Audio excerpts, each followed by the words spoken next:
Welcome to the Michiana Hivecast, where wellness meets community and conscious living takes flight. I'm your host, Jamila Blue, and I am so glad you're here.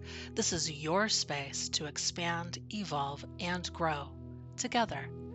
Each episode, we celebrate the heart of Michiana through real conversations with local practitioners, healers, creatives, and community builders who are lighting the way towards connection, balance, and transformation.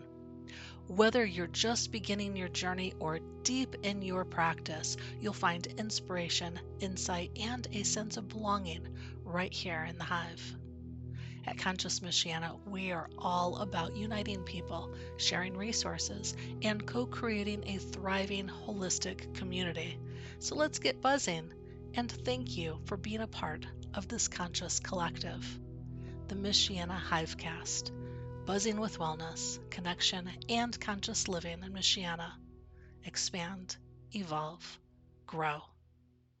Hello, everybody. My name is Jamila Blue here with Conscious Michiana, and I am so excited to have Leanna Alwine of Aspasia Connection here with us today.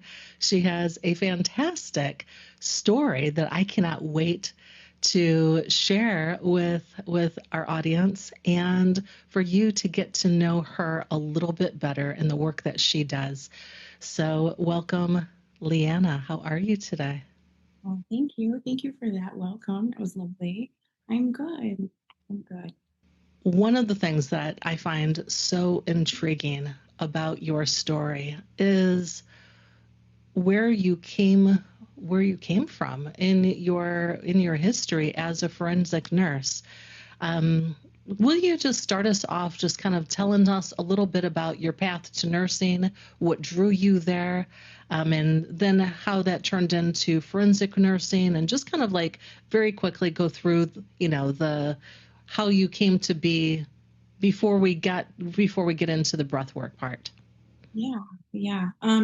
So nursing, I actually, what drew me into nursing, I was kind of voluntold that I was going to be doing some fill-in on some in-home elderly care for these people that my mom worked for. They needed coverage. And so I was a senior in high school and I got voluntold. And I ended up with this woman and I fell in love with her. And her daughter's partner were both nurses. I wasn't really sure where I was going or what I was doing after high school. And they both talked almost obsessively about being a nurse and becoming a nurse and how I would be such a great nurse. And the person I was there with, she just being with her was fantastic, right? And being that person for her. And she enriched my life in so many ways. I used to put her I had a convertible at the time. I used to put her in my convertible and we would drive around. She just loved it. She had Parkinson's. And so it was great. I love That's that. I kind of I didn't go straight into nursing after that. I played a little bit, but yeah, then I found my way and became a nurse in my early 20s. And then went into like gen op, ortho neuro, and it was an odd mix in an inpatient hospice kind of unit. And then I went into some community nursing. And then I went back to school and I became nursing faculty. And then I was faculty and went and took a forensic position. So I was teaching and working as a forensic nurse, practicing as a forensic nurse at the same time. Wow, that's fantastic. And what was the course of years from like the beginning to like, Well, how long were you there? Like around 18 years? Is that about right? Like start to finish? yeah, I graduated in 05, passed boards in 06, and then I left nursing in 2023. Okay, got it.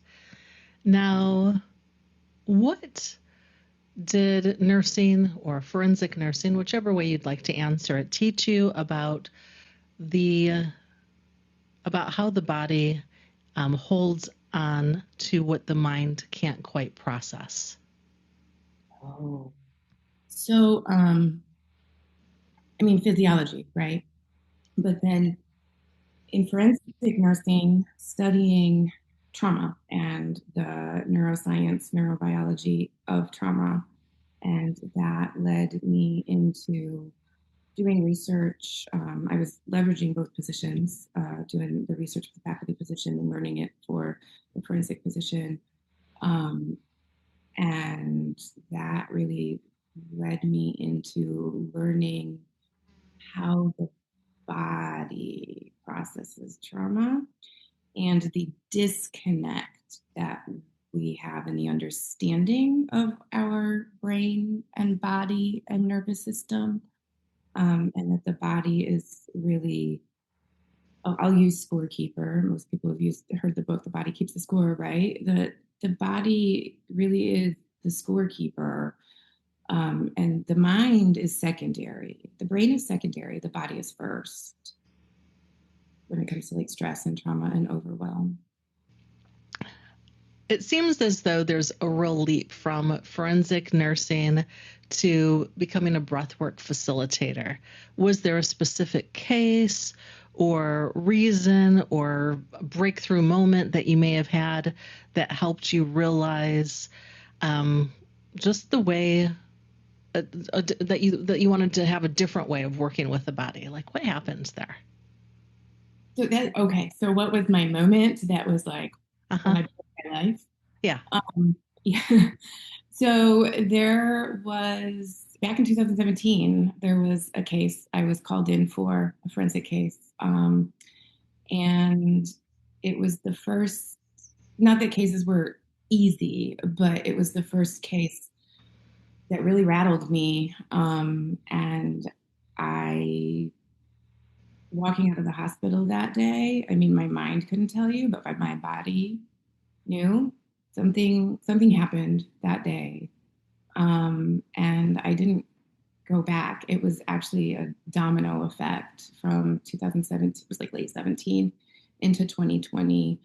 And so that case rattled me enough that I sought some outside help and began the process of unlayering and learning about and processing my own trauma. And that became a catalyst to leaving my marriage at the time, and ultimately a few years later, as I put the pieces together, leaving nursing and going into the somatic and breath work because of my own journey and what I was learning in the research. So with forensic work that trains you to be a researcher and to have a detachment and to document all of the things, right? In somatic work, it teaches you to be present and to have that deep attunement. How did you unlearn that clinical distance that you were trained for? I'm assuming that you were trained for it. It seems like that's part of the thing, isn't So it? for me, it was actually the polar opposite, right? Forensic nursing takes a high level of empathy and attunement. I'm looking for micro signals on a person who comes in. High assessment. I'm watching the nervous system. I'm documenting all of that. I'm not clinically removed. Typically, I would spend 12 to 16 hours with someone. And when someone's brought in or comes in for that kind of a thing, yes, I have to collect state's evidence, but the first thing I have to do is co-regulate with them. Okay. They're hysterical. I'm not getting anywhere near them, right? Yeah. Or if they're, and so I think that might be a bit of a misnomer. We certainly do not keep a clinical disconnect. Okay. So it actually honed me Okay. into this. Yeah. Fascinating. Thank you for clarifying that. Yeah, Yeah. I didn't realize that that's the way that it was set up. So I really appreciate that explanation. Mm-hmm. So then when you got into the somatic work, you already had that experience of being able to hone in to be able to then see how it's coming up in the body. It seems so at that point it's a parallel. Like you're going from one to the other. It's just done in a different way, right? Yeah, yeah. And it's a Uh-huh. bit fortunate, the misunderstanding between body soma um, and what nursing used to be and is becoming less in corporate medicine, Mm. but used to be nurses' realm. I mean, therapeutic use of self, therapeutic touch, um, rapport, relationship building. Uh, we were mind, body, spirit, holistic. That's not as, in my experience for sure, and with talking with other nurses currently, that is not that easy to accomplish in our current systems. And so nursing prepared me for this in ways that I can't even begin to describe, right? Like, yeah. And really, I mean, it's about that interoceptive awareness, Uh-huh. that what we're Yeah. feeling in there and being able to help the person map it and be aware of the sensations in their own space, right? Their own internal space. And I mean that spiritually, physically, mentally, emotionally, because it shows up different than I think people really understand. Yeah. Yeah. I Helping, expect so. yeah, Yeah. helping them map that and what that means for them. Nice. Thank you. Leanna, your bio talks about how you didn't just study the nervous system regulation, that you lived it. Can you tell me more about what that means? Yeah. So after that case in 2017 that unraveled me, I had to go through excavating my own stuff, right? I had to look at how I got there, what I was doing in my life. And so that really started my excavation process through, I started some trauma therapy, and I was also studying, like I said, the neurobiology, neuroscience of trauma, trauma informed care, which I ran across psychedelic studies, psilocybin studies, and it was phenomenally persuasive from a research perspective, right? We call it the P value, clinical significance. And it was like knock your socks off kind of clinical significance. And Around nervous system regulation, around trauma, around both. around nervous system stuff, right? Mental health stuff, depression, anxiety, trauma healing, all sorts of stuff, really. And then also from a historical perspective and cultural and sociological, looking at it where the aspects that had been shut down during the Nixon era, this isn't necessarily new research, right? On unburying some of the ways that research got manipulated to shut things down and the damage that it did. And that really, with the Nixon era, it was some race warfare, really, right? Like, maybe we shouldn't go into that, but we'll skip that part for now. Future conversation. But there were so many dynamics that in things that were happening that shut the research under that era down. And then go back even further, right? And we have all of the indigenous and historical and ancient accounts of use of most likely mushrooms, right? Or psychedelic plants of some sort, plant medicine, plant that most cultures use, that people use across history and cultures. And I was in a position in my life, I had left my marriage. It was a high conflict situation. And I needed to understand why I had built that inadvertent cage around myself to begin with. And I also needed to figure it out very quickly because I had two daughters that needed me to be as steady and stable as I could. And it was kind of it was a rough time in my life. I left my marriage, and 12 days later, one of my closest friends was killed in an accident. I lost my footing that I needed. I needed it, right? And I understood the research. And I also had inside information on things like antidepressants and the research on that and the original fraud and lies of the research on that. And that um, I didn't want to go there and I needed something. And so I was willing to take a crash course in my own research. Somebody that I knew had also she's a nurse and had done some of her own psychedelic work, had put it on social media. And so I contacted her and we worked out some things and I began my own crash course in healing my nervous system. Beautiful. Thank you. Thank you. That's a fantastic story because it really offers those who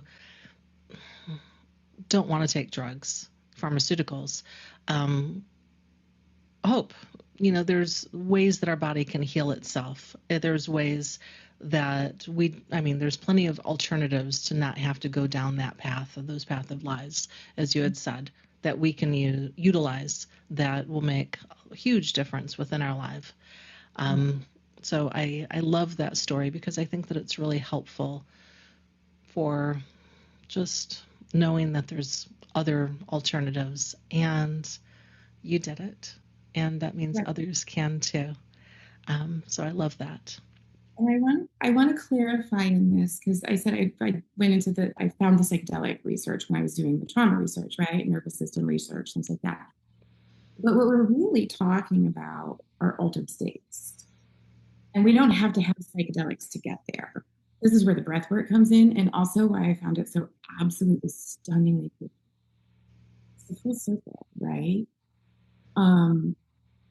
The most effective way, the quickest, most effective way to consciously control our own involuntary nervous system, which is the part that we need to get in there and control, is our breath.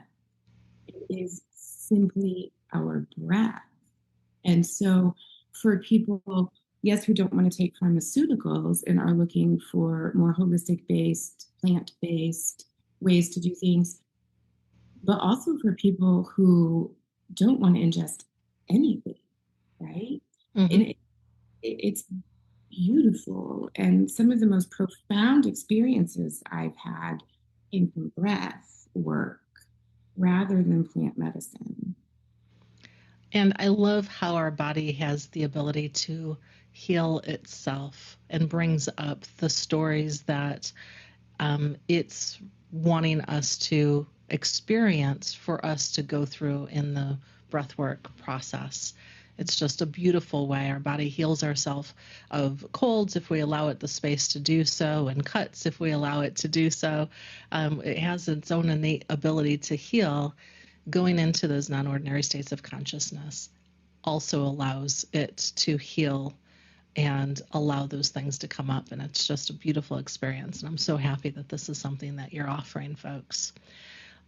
So looking at the breathwork experience, can you talk about that, the safe container of the breathwork and what goes into creating that safety and what can break that? So there's a few things that go into the safety. First of all, we talked about co-regulation, right? And that interpersonal neurobiology, which is that our nervous systems share information and train to each other a little bit.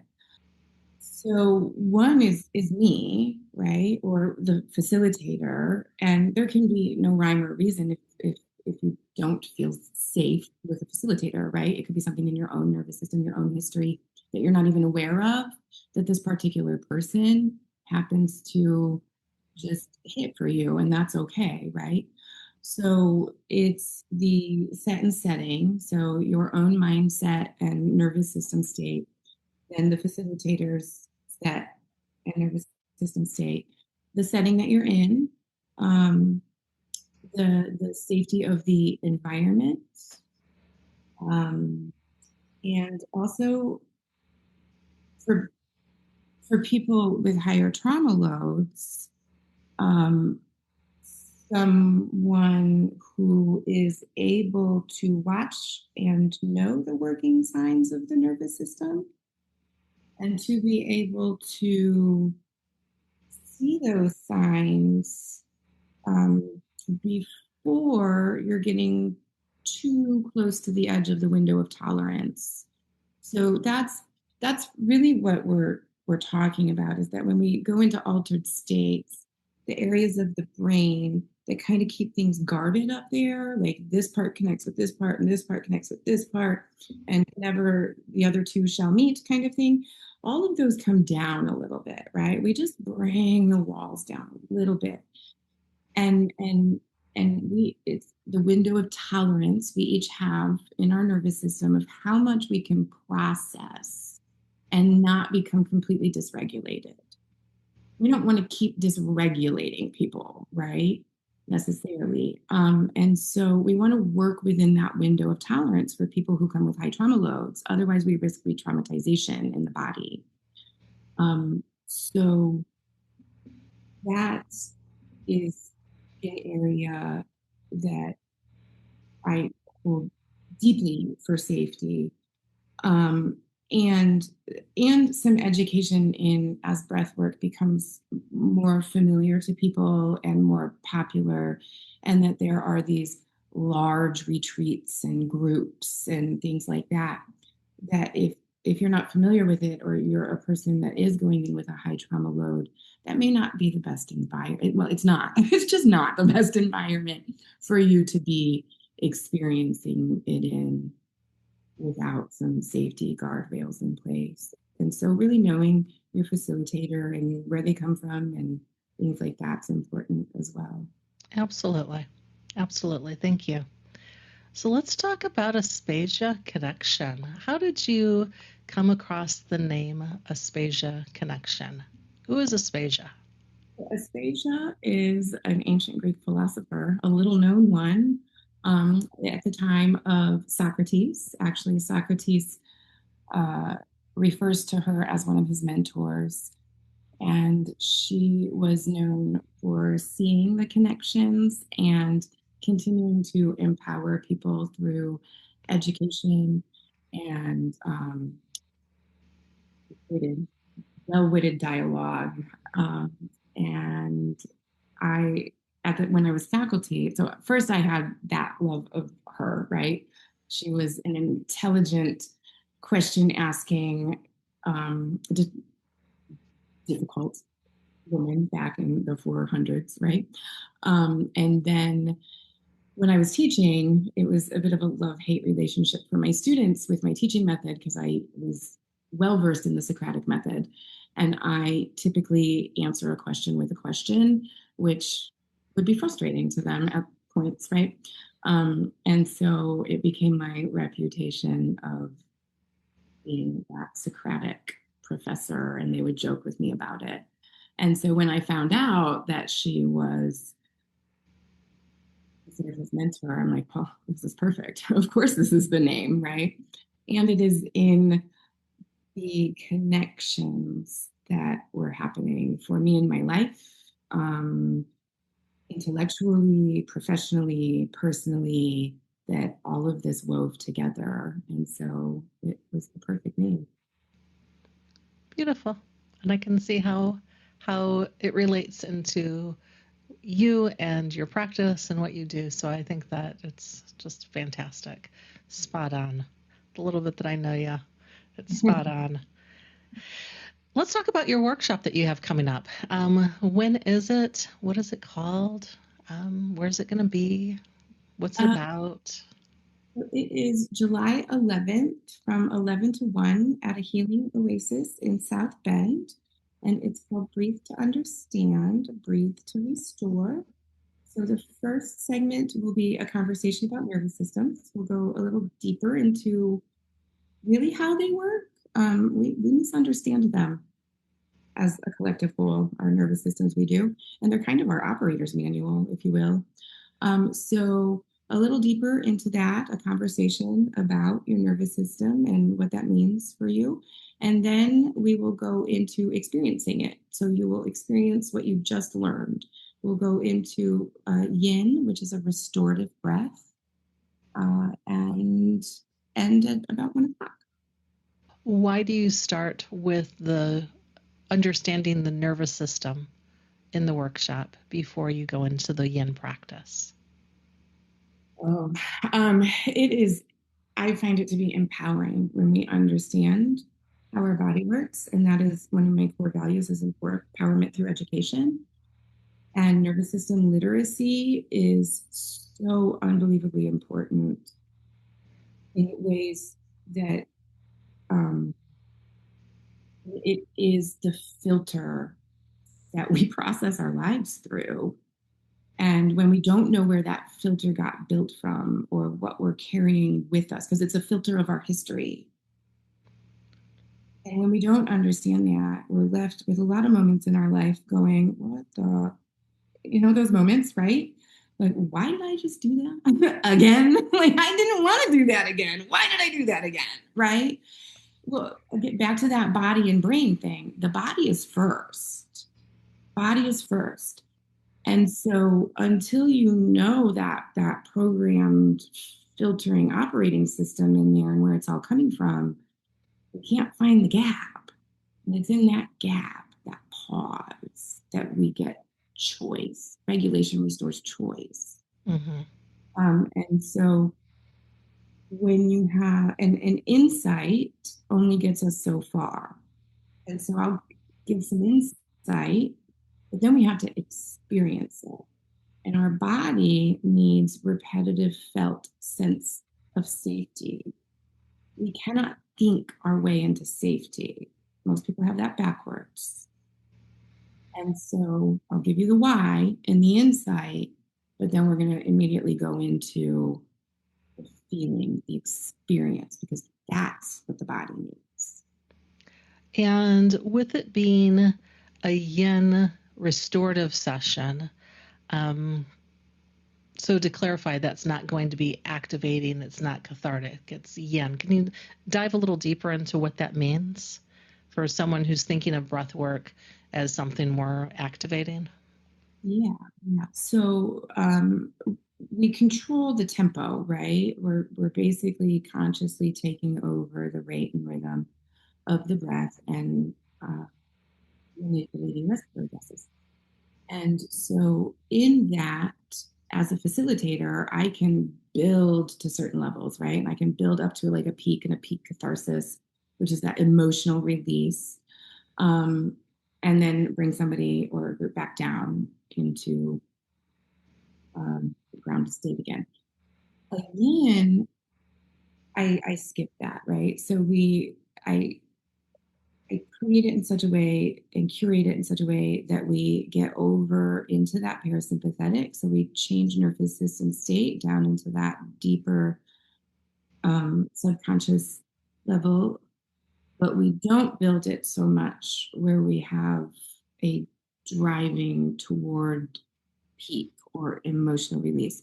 Some people do still have emotional let go, I guess, or emotions surface during the yin, but it's really more about getting into that rest and restore, a deeper rest than most people have really felt in a long time.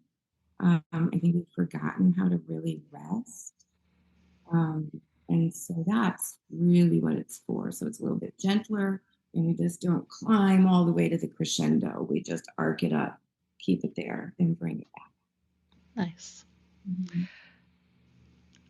I absolutely appreciate your time today, Leanna, and I am so looking forward to our community being able to experience these new tools and new information from you here in the near future. And I will put your links in our show notes. It's aspasiaconnection.com, correct? AspasiaConnection.com. Yes. And I'll put in your Facebook and so forth.